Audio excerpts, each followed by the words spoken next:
Lo udah tahu gak sih, ketika kita lagi asik kebingungan, harga bensin naik, orang panik, negara bisa bangkrut, kurs kita hancur lebur, stok BBM kita tinggal 20 hari karena kata menteri paling pintar se-Republik Indonesia ini, akibatnya orang jadi panik. Apa yang dilakukan oleh negara kita? Harusnya bisa menghemat ya, mengurangi penggunaan BBM ya, atau mungkin harusnya punya strategi lain loh, supaya Indonesia tidak jadi budak minyak bumi yang kita harus menghamba, mengemis sama Singapura, Malaysia, dan Timur Tengah. Ya, gue sih jujur aja kecewa guys. Karena kalau lu lihat ya, gimana sih strategi mobil nasional kita? Ternyata kalau lu lihat ya, Prabowo punya program, dia udah pikirin nih buat bikin mobil nasional dalam 3 tahun. Jadi dalam 3 tahun lagi kita mau punya mobil sendiri. Ini kabar baik atau kabar buruk guys? Jujur aja nih, lu tau lah gue bukan buzzer si Prabowo lah. Dia gak punya duit juga guys buat bayar gue. Soros aja bayar gue 5 juta dolar, gue tolak guys. Prabowo bikin apa? Rencana besar dia apa? Ternyata Indonesia memang bener mau bikin mobil nasional sendiri, bahkan mau dijadiin PSN guys. Dan salah satu kandidatnya adalah mobil listrik yang namanya I2C, Indigenous Indonesian Car. Jadi mobil asli Indonesia guys. Nah, kabarnya yang bakal menjalankan program mobil listrik nasionalnya si Prabowo ini guys, itu namanya PT TMI, Teknologi Militer Indonesia. Wah, ini kabar baik atau kabar buruk nih guys? Ya ada sedikit kabar baik. Kabar baiknya apa? Kabar baiknya menurut TMI, mobil ini udah pernah dipamerkan di Gias 2025.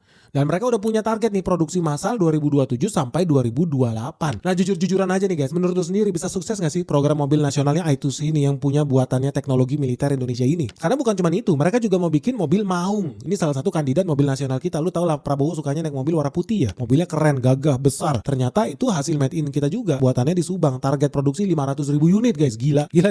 Kalah pabrik BYD guys. Pabrik BYD cuma 150.000 unit. Ini udah 500.000 unit aja nih. Hebat banget nih. Bahkan Prabowo itu udah sampai kasih perintah ya, semua menteri pakai mobil Maung Pindad buat sebagai mobil dinas mereka. Gue sih nggak setuju kalau seandainya masih pakai bensin. Nanti gue terangin alasannya kenapa. Tapi sebenarnya ya teman-teman, kita itu harus bahas secara fair. Lu positif nggak Indonesia berhasil ya dengan program mobil nasional yang sekarang ini?